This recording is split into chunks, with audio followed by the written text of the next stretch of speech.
หัวท้ายอยู่พุ่นนะครับส่วนกลางลำอยู่นี่กลางลำนะครับจะไทยเอ็นสมียันหลับแทนโอ้พี่ครับสมีมีขันมีกระดูกงูครับ หน่อยเดียวสาวน้อยประพัดซ้อนครับเสียบไล่แล้วนะครับสวัสดีครับพี่น้องยินดีต้อนรับเข้าสู่เพจบุษบาสตูดิโอครับวันนี้วันที่19 กันยายน 2565ครับเฮามาอู่ต่อเฮือสังอินซีนะครับสำหรับใครที่เพิ่งมากับเพจบุษบาสตูดิโอกับพูดถึงหรือว่าฮอดครับอู่ต่อเฮือแล้วก็เฮือยาวในเขตจังหวัดสกลนครและก็จังหวัดใกล้เคียงครับมาเบิ่งเฮือกันเลยมีพี่น้องถามเข้ามาว่าเฮือหงเฮือนฟ้าเป็นแนวใดแล้วพาเบิ่งครับทันทีอยู่ข้างหน้าผมนี่แหละเดี๋ยวนะ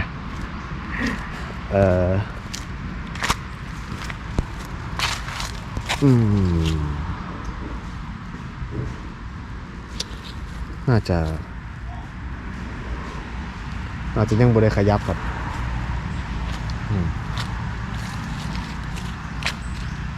ยั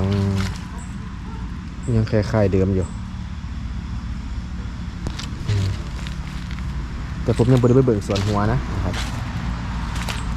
ลำนี้นะครับ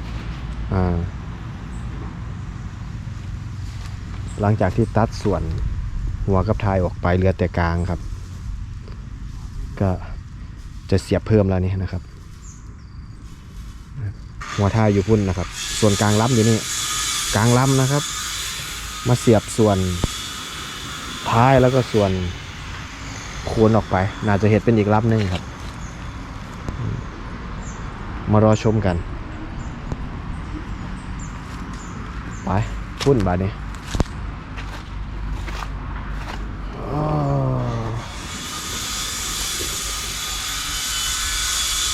ลืมเลยลำนี้มันสั่งมากลืมเลยอ่ะจนจืดไปอยากได้ผมก็ดีงาเขาอูออกอูนะครับขนาดว่ามาดุอยู่ดินะครับ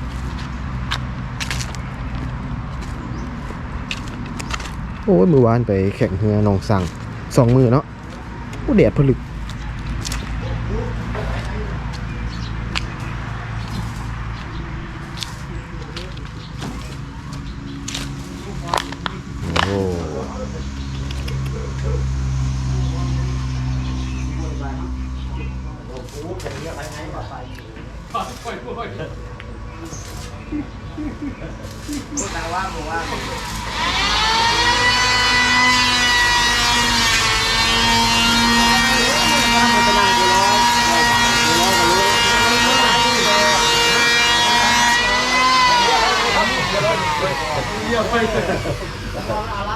เป็นอะไรมากแข่งเนี่ยภายในครับนุ่งเลยอ่ะเมื่อไปลงเนาะ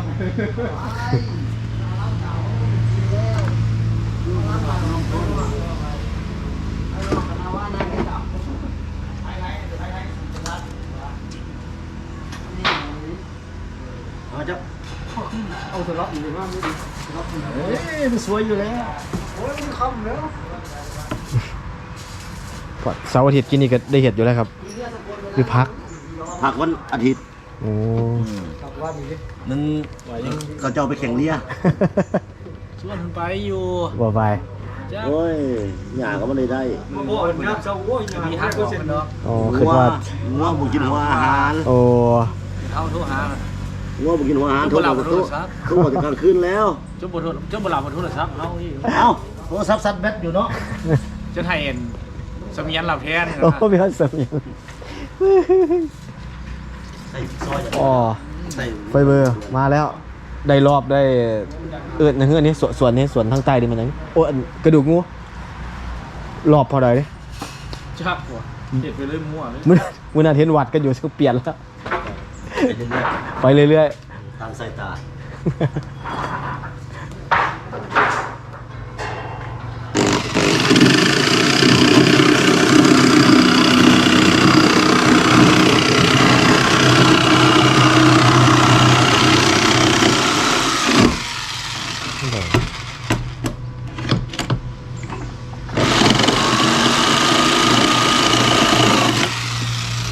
กลับดึกอยู่แล้วหมู่ว่าเด้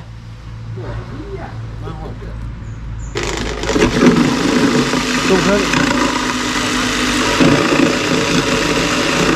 5 โมงครึ่ง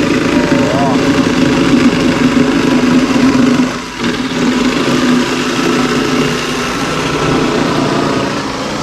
กำลังเบิ่งอยู่เพราะว่ามันมีรถดำแซงสุดไปนะก็เลยว่าเฮ้ยมันรถน้องหรือบ่ตัวดอกเห็นโยกซ้ายโยกขวาแล้วแซงจ้ะ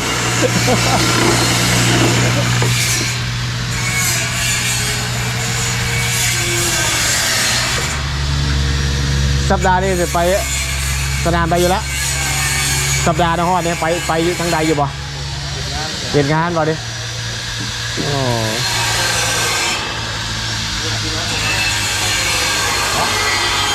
อ๋อ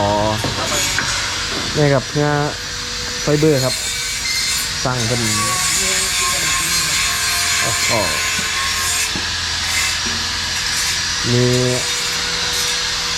มีขันมีกระดูกงูครับ หน่อยเดียวมูต้องว้าวคนละครึ่งเดียวนี่สองคนต่อขวด คนละเคยนี่ครับ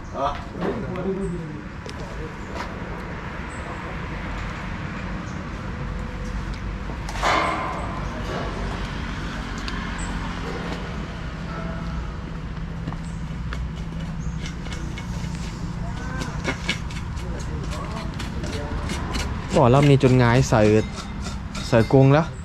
ยูไหวขนาดนะครับเข้ามาวันที่16บุ้งนะครับ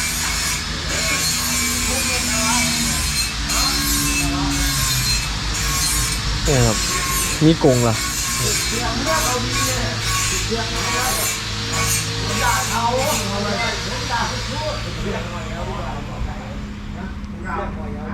ก็ถึงดูกงูถึงกรงเรียบร้อย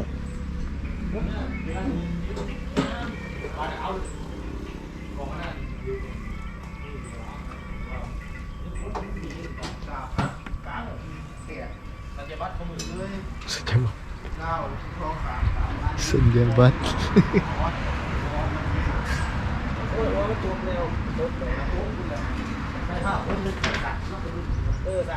ม้วนสัตว์เอาดอกไม้ออกไปกระสันเดี๋ยวดอกไม้สัตว์ม้วนกระสันคนนั่งพี่น้องคนม้วนสัตว์จะยิงกระโตไม่ยากได้ว่ามาอันนี้ว่าม้วนกระสันตัวดอกไม้กระสันก็ดับออกไปปิดส่วนปิด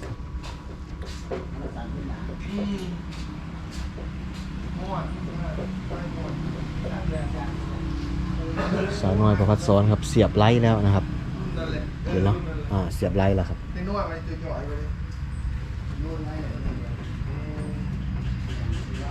ใกล้แล้วครับเพิ่มรอบพร้อมนะครับมาต่อกันครับสาวน้อยประพัดสอนครับ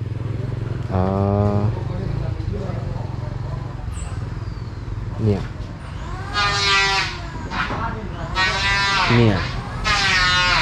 สาวน้อยประพัดสอนครับ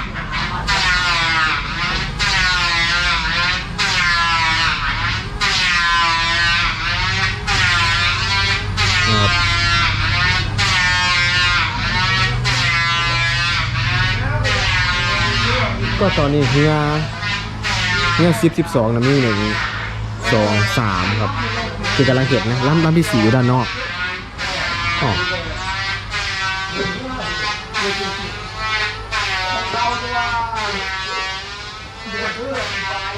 โอ้แดดนะค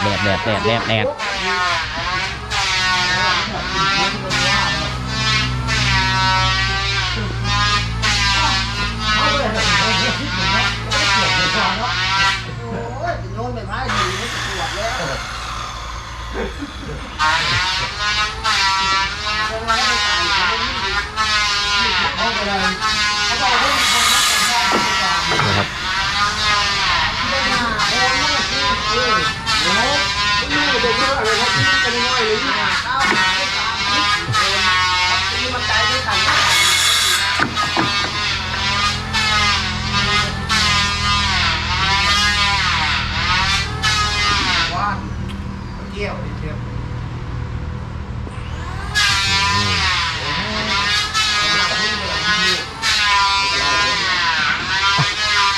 ลำทั้งนอกลำทั้งนอกก็สิต่อหัวต่อท้ายออกบ่ครับนะ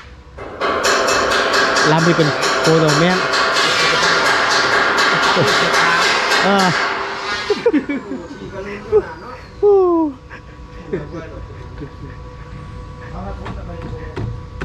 อาเด้อได้อยากได้แบบเด้อจัดทาง จัดให้ อยากได้2ลำเลย2ลำอันนี้ลำเดียวเห็ดเป็นซองนั่งทองคือกันนี่แหละครับมันก็ดินั่งทองคือกันนี่แหละโอ้ เพราะเพิ่นเอาไปตู้หัวกับท้ายเก่าคอมัน ขับบ่เอากลาง ตัวตลอดตัว เทียบปีนี่มันบางตู้แม่ก็ไม่ได้เคาะยังก็บอกแม่ก็ไม่ได้บางเลยเนี่ย เออบางขนาดวะอ๋อ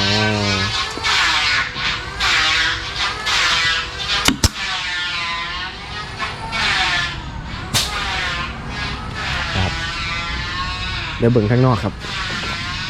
เตะของเพื่อนที่มันล้มอะ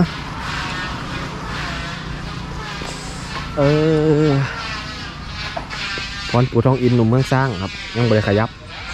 หงสาวดี88เจ้าแม่หงสาวดี88รอไปสกลนะครับหงเหินฟ้าครับอยู่นี่นะครับเทพนาคราชอยู่นี่ครับ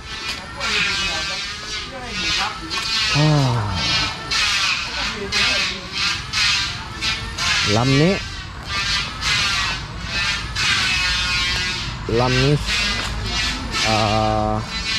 ที่เข้ามาอู่บอกว่าเพราะบางครับสิบางอยู่ด้วยนี่ครับอันนี้นาอยู่ไหนครับมาเนี่ยบางเดียวเล็กครับบางมาก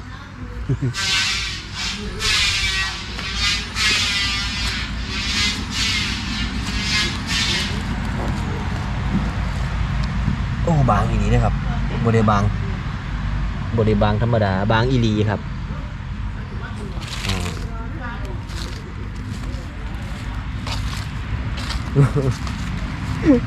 เดี๋ยวนะ